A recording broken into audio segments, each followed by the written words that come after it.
Hi class, so this is the second lecture in chapter 19. So it's 19.2, going to look at what coordination compounds are, what they're made out of, and some detail about complex ions, which are one of the components. And at the end, we'll be looking at writing formulas and naming these coordination compounds. So I'll start by sharing my screen.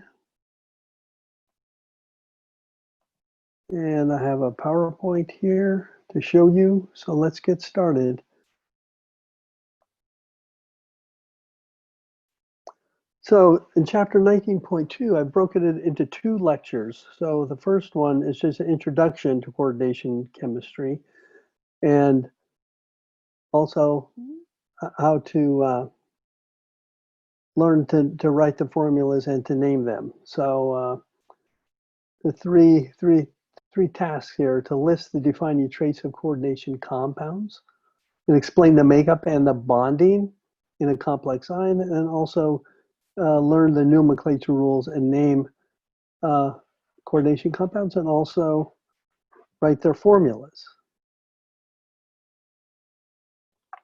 So this is what a coordination compound looks like here. There's a complex ion down here. It's made of a complex ion and a counter ion. So it's a new kind of ionic compound that is made of this so-called complex ion because it is rather complex. It's made of a transition metal ion. And then in this case, it's an ammonia complex to it.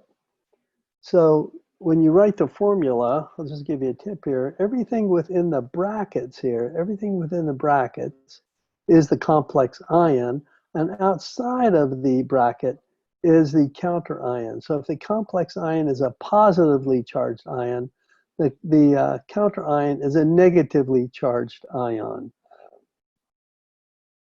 On the other hand, if the complex ion is negatively charged, then the counter ion has to be positively charged. And complex ions come both positively charged and negatively charged.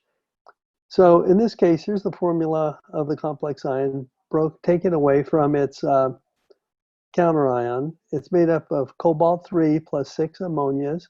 The cobalt 3 has a 3 plus, the ammonias have 0 plus, so the total charge of this complex ion is 3 plus. Sometimes the compound or the substance complexed with the transition metal ion is charged itself. So you have to combine the charge of the substances complexing with the transition metal to get the whole charge of the whole ion. And we'll see some examples of that later. The counter ion in this place is 3 chlorides because the complex ion has a 3 plus charge. So one thing about these complex ions of transition metals is that they're really colorful. So if you remember in the very first slide, I showed a slide of transition metals, and they're pretty drab, gray, shiny. They look like metals, but they all look pretty much the same.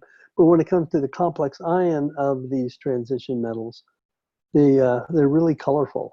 And so you see a rainbow of colors. These are just a sampling of different transition metal ion or complex ion salts, coordination compounds, if you will, is an example.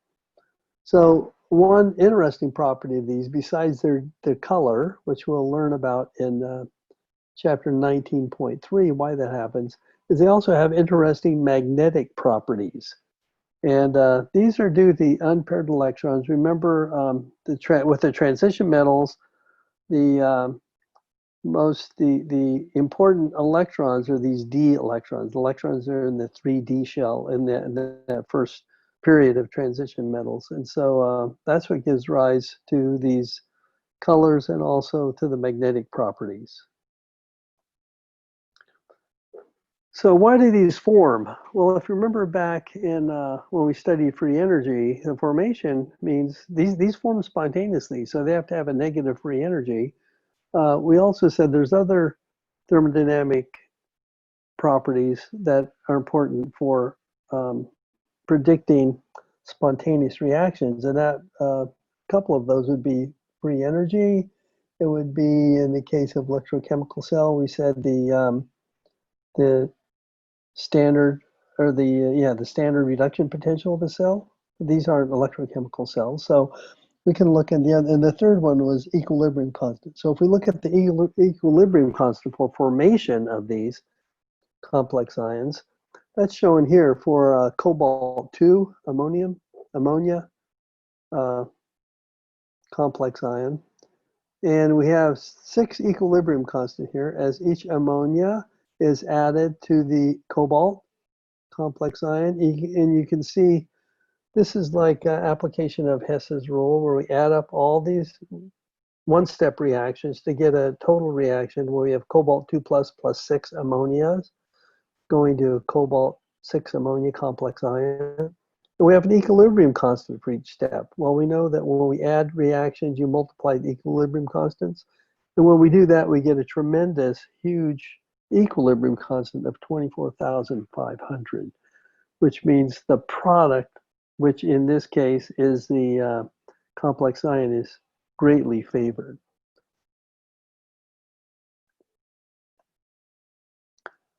So what is a complex ion? Well, the center of it is the transition metal ion. Oops, let me go back up. And it's surrounded by ligands. So this transition metal ion is a charge. It's electron deficient, and the ligands are electron rich. And because the formation that we just witnessed previously, this equilibrium, is really a new kind of acid-base reaction. And the transition metal ion represents a Lewis acid. It's electron deficient, like I said. They're all positively charged. They're always metal ions. And the ligands are called Lewis bases, and the ligands have lone pair of electrons, at least one lone pair of electron. In the case of ammonia, NH3, there is one lone pair in ammonia, if you recall the Lewis structure of ammonia. When we drew Lewis structures back in your first semester of general chemistry, we always included the lone pairs. So the Lewis bases are compounds that have, or ions, that have a lone pair of electrons, and they can act as Lewis bases. And so the complex ion, just to summarize, is made up of a Lewis acid, which is the transition metal ion, and a Lewis base, which is a ligand, which has a lone pair. And there are a couple of examples here: cobalt with 3 ammonias, and then the platinum with 3 ammonias, and a bromide. So the complex ion, the platinum complex ion here, has a bromide Br minus ligand. So this is a molecule having a lone pair of electrons, can be a Lewis base. And this attracts us a pretty strong bond. It's not quite a covalent bond, but it's much more strongly than just a water of hydration. In fact, water molecule itself can act as a Lewis base sometimes. But the bond that forms between the metal ion and the ligand is called a coordinate covalent bond. And in this case, the ligand actually lends its electrons. So it kind of satisfies the electron deficiency of that metal. Now there's generally three kinds of ligands. One is called a monodentate ligand. It has one lone pair of electrons, or it just forms one, not just necessarily one lone pair, but it forms one coordinate covalent bond to the metal ion, just one. That's a monodentate ligand. There's a bidentate ligand, which has 2 atoms that coordinate to the metal ion. So when we talk about monodentate, it's like one atom in the ligand connects to the metal. A bidentate ligand means it's a molecule that has 2 atoms that will coordinate form a coordinate covalent bond to the metal. And then polydentate, where you have multiple, more than two atoms that form a coordinate covalent bond to the metal. This is this dentate, that refers to tooth. So that's like saying this ligand has one mouth or one bite. It can bite the metal and form this coordinate one way. A bidentate ligand has two bites. So sometimes a bidentate ligand kind of looks like a crab with two claws, you know, and those two claws can grab the metal ion. And then polydentate is multiple, and I'll show you examples of all of these at the end, or at least sometime in this chapter you'll see that. So here's just a kind of a summary of the three different kinds of bonds that we've learned now. So under A is showing a covalent bond with the CH4, where the hydrogen and the carbon are sharing electrons. That's in a covalent bond. And then in the NaCl, that's a ionic bond where actually the sodium atom has given up its electrons totally to the chloride ion to form sodium becomes a sodium ion and the chloride becomes the chloride ion. So it takes the electrons away from the sodium. So there's two kinds of bonds we studied previously. And here's a third bond called the coordinate covalent bond, which involves the Lewis base, in this case water, under base, donating its electrons to the metal. So it doesn't totally give them up, and they're not sharing them equally like in a covalent bond, close more equally, but they actually donate their electrons to the metal center, the Lewis acid. So the Lewis base donates its electrons to the Lewis center. This is a different kind of acid-base reaction, but it's a case where Lewis acid accepts a pair of electrons and Lewis base donates a pair of electrons. And in this case, there's six water molecules around the scandium ion, and each water molecule, even though it has two lone pairs of electrons, just one of those lone pairs is being donated to the scandium ion.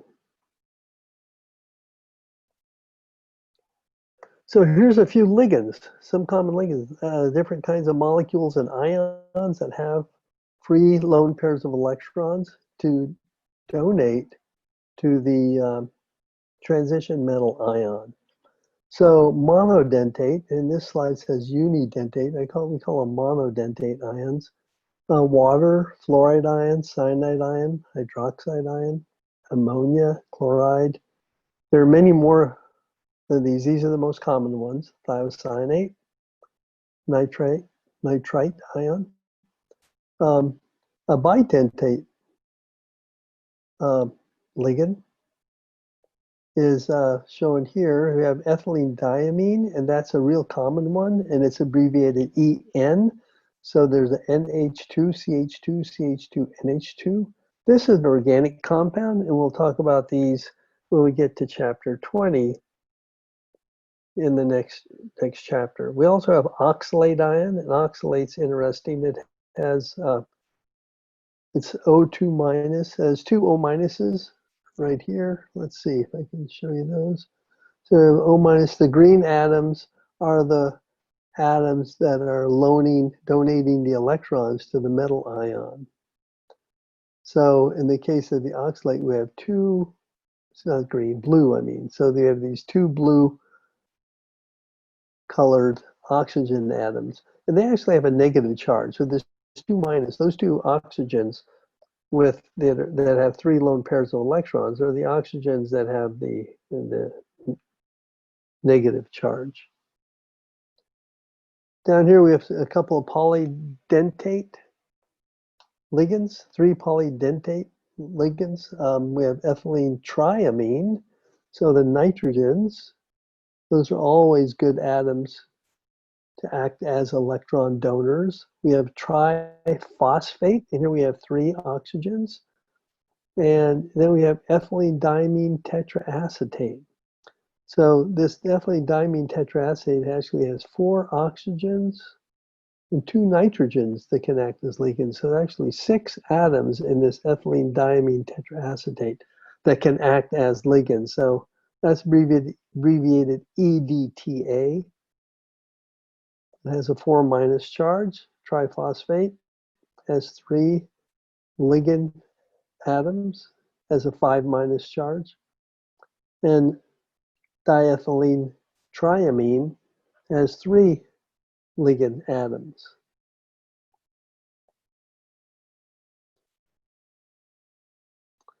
So formulas. So how do we write these complex or these coordination compounds?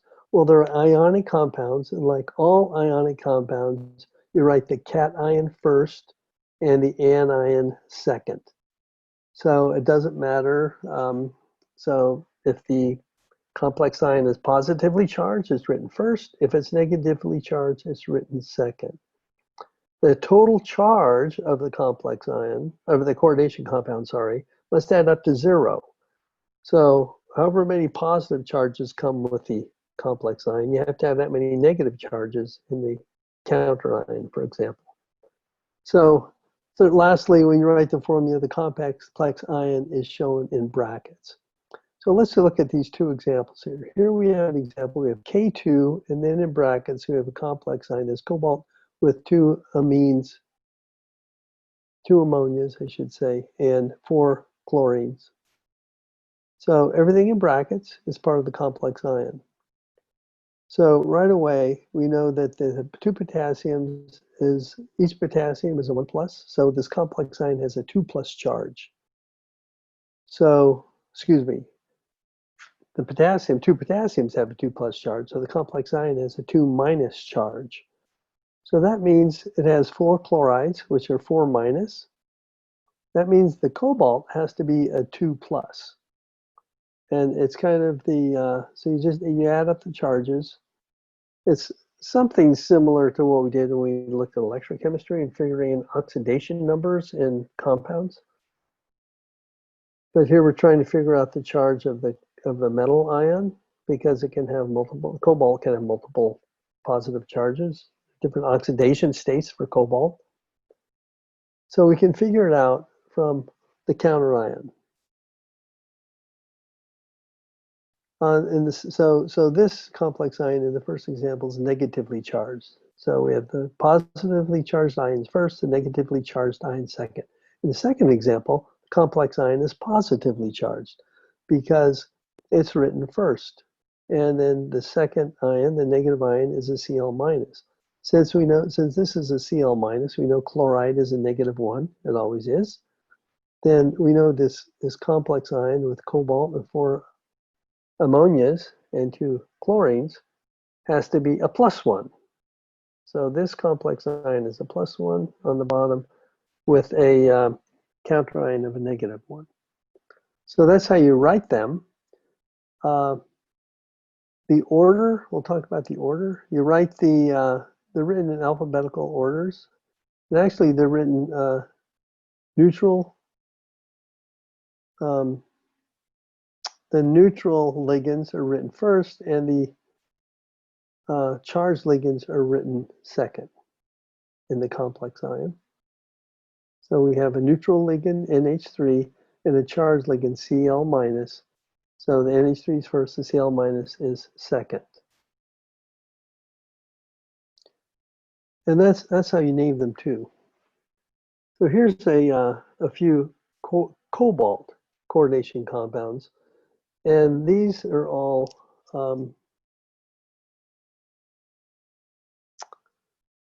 let's see, the formula on the right are the complex ions. The formulas on the left are traditional formulas, but the formulas on the right are what they actually are. So it shows the complex ion in brackets. And you can see that the charge of the complex ion, so these are the compounds, and the counter ion is chloride in every case. But in the first example, the first row, the complex ion has a 3+ charge, so it has 3 chlorides as counterions. In the second row, the complex ion is a 2+ charge. In the third row, the complex ion is 1+ charge. In the last row, the complex ion, it's not really an ion, it's a complex compound. They may be a complex or coordination compound that is only, it's complex, it's a neutral complex substance. You can't call it an ion because it's not charged positive or negative. It's a compound, complex compound, I guess you could call it. And there are several of these. These are known. So all of these come from cobalt-3, but the ligands connected to that cobalt-3 are what's causing the change in the charge of the complex ion. So we're not going to practice it, but be sure you understand that, because I know there's some questions in the homework where you have to solve the charge of the complex ion. You have to know figure out what the charge is. Okay, we talked about how to write the formulas of coordination compounds and complex ions. Well, how do we name them? Well, you write them, you name them same as you write them. Cation is named first, and then the anion is named second. The ligands are written in alphabetical order before you name, or the names of the ligands are written first before you name the metal ion. And then the metal ion would be, if it has multiple charges, you'd put the charge of the metal ion in Roman numerals after the name. So some of these rules you should be familiar with. They're naming rules that we used previously for inorganic compounds. So the order is that of the ligand, if there's more than one kind of ligands, the neutral ligands are named first, and the anionic ligands are named second. And if the anionic limit ends in "ide" or "ate," you add an O at the end. So sulfate becomes sulfato, nitrate becomes nitrato, a chloride becomes chloro. So we'll see that in some of the examples. If there's multiple ligands, then you use a prefix number in front of the name. So if there's 2, you would say di. If there's 3, you would say tri. If there are 4, you would say tetra. And those are the same prefixes that we used for the multiplicity of the ligand that we've learned previously when we talked about naming neutral or molecular substances. And then lastly, you name the metal, and you would put the oxidation state of the metal in brackets, only if more than one is possible. But I've actually seen it written. I've seen examples where they always put the oxidation state of the metal ion in brackets. Lastly, the last rule is if the complex ion is a negative ion, it's an anion, so it'd be named second. The name of the metal ends in "ate." So if it's cobalt, it would become cobalt-8. So here's some names of some ligands. And the neutral ligands, there's some common neutral ligands are shown here. We have water is called aqua. Ammonia is called amine. CO for carbon monoxide is carbonyl. And NO is nitrogen monoxide is nitrosyl, or nitrogen oxide. The anionic ligands, these are the halogens. Fluoro, chloro, bromo, iodo, and then hydroxide becomes hydroxo, and cyanide becomes cyano. So those are the most common ones, but that's the convention for naming ligands. So metal ions and complex. So here's some metal ions. Like I said, if the complex ion is an anion, you put 8 at the end. So, but for a few of the metal ions, use the Latin name. So iron becomes ferrate, copper becomes cuprate, lead becomes plumbate, silver arginate, gold orate, and tin stannate. Otherwise, you would just use the, you put 8 at the end, but it would be the regular name for the element. So here's a couple of examples. So these two examples, in the first example, the complex ion is a negative ion.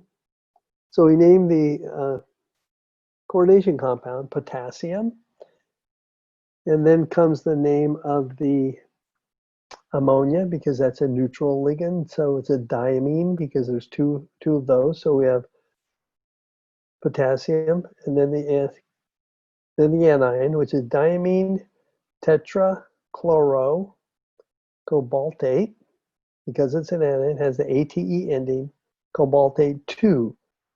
And how do we know it's 2? Well, we have to figure out what the charge of that anion is. It is a -2. The chloride, tetrachloride, the tetrachloro, is a -4. And so that means the cobaltate, the cobalt has to be a +2. So we know it's a cobalt 2. In the second example, the complex ion is positively charged. And the name in this case would be tetraamine dichloro cobalt 3 chloride. And how do we know it's cobalt 3? Well, we know that the complex ion is a +1 in this case because of the chloride. That's a -1. And the two chlorides in the complex ion are -2. So for the whole entire ion to be +1, that means the cobalt has to be +3. Hope that makes sense. So if the cobalt, you can think of it the other way. Cobalt is +3, the chloride ligand is -2, so overall it's a +1. +3 - 2 equals +1. And that's the end of the slideshow. So what I want to do now is I want to stop sharing. I'm going to stop sharing this slide, and we're going to go to the camera. And here we go. So here's our worksheet 33. So worksheet 33 has all the rules written for naming these and writing formulas. It also has more ligands at the bottom. So if you look at the bottom of the first page, it's got lots of ligands there and the ligand names. So this is a good reference sheet. So I think you should keep this handy for when you have to do the homework and also when you take the exam later on. On the second page, we have the numerical prefixes. So mono, di, tri, tetra, penta, hexa are the common ones. Hexa is about as high as we go. So 6 ligands is very common, although the number of ligands can go up. They can go up pretty high, but the common number of ligands, we haven't talked about that, but the common ligands are 2, 4, and 6, kind of an even number. And in the next section, in part 2 of this unit, we're going to talk about the shape and the structure of complex ions. And then here's the Latin names for the metal ions. If the complex ion with these metal ions are negatively charged, you have to put ATE at the end of the name. So here's our worksheet. Now in this particular worksheet, I'm gonna work the first problem only, and then you guys can do numbers 2 and 3. And what I'd like you to do is go ahead and give it a shot. Try naming the complex ions or the compounds. Some cases they're ions, some cases are compounds. So number 2, I want you to do. I'll circle that. This is for you to do. And number 3. And on the last page of this worksheet are the answers. Okay, so let's look at this first one. So the first one is here's the compound. This is kind of an interesting one. This compound is made of two complex ions. So the first one is a positively charged ion. So this is positively charged, and this is negatively charged.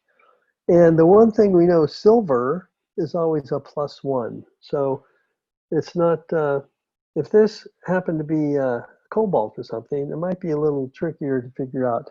But silver is always a +1 ion. And so we know that the silver NH22 is a +1, and the silver with two cyanides is a -1. Cyanide is a -1, so silver is a +1.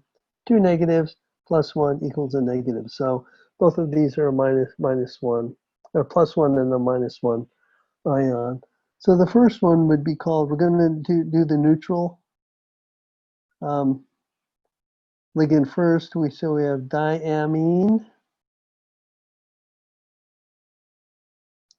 And then we'll name the silver, and silver, we have to use the Latin name, it's argento.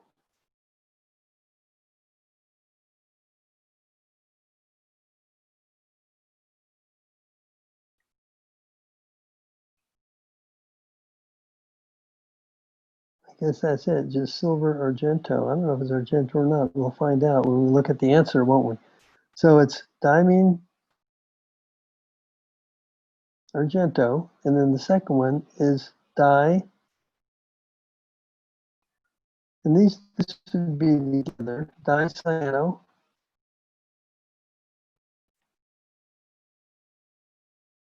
argentate.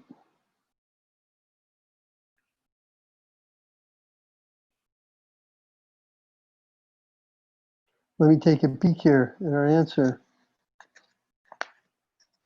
Diamine silver, dicyanoargentate. Okay. So the positive ion, you just use the element name.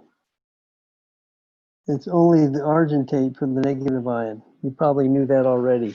So diamine silver, dicyanoargentate is the name of that first compound. The second one then is just a complex ion, so it's not a compound. But the question might be, how many counter ions do you need to make a compound, a coordination compound out of that? Well, you need something with a -2, with a +2 charge, right? So it might be magnesium has a 2+, or 2 potassiums, or 2 sodiums would counter that 2 negative of the nickel complex ion. So this one is tetrachloro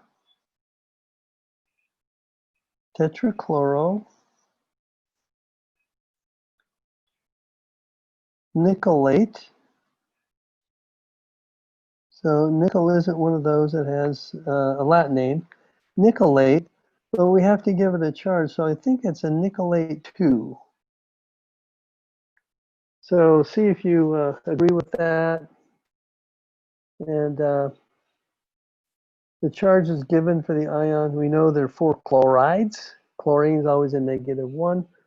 So that tells me that nickel has to be a +2. In the third case, we have the name. So we have to write the formula. So it's hexaamine, iron 3. So hexaamine is NH3,6. And it's a nitrate. So let's see, that's going to be that'll be in brackets. And it's iron 3. So that doesn't mean there's 3 irons. It means that's the 3+ on the iron. So since the amine is neutral, that means this whole ion is a 3+, and nitrate is a 1-. So it means we're going to have 3 nitrates. We put the nitrates in parentheses and put a subscript 3. So our positive ion is Fe3+, and the nitrate is NO3, and we need 1-, so we need 3 of those. So that's the formula. Let me check my answers there, and it looks pretty good. So I think I did pretty good. I made one mistake here, nickel ion. All right, so give it a try as one. There's 2 and number 3 practice steps. You get more practice when you do the homework. So let's see. Here you go. So that's the end of this lecture, and I'll follow up with the second part of chapter. Take care.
Nothing. Well.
Yeah.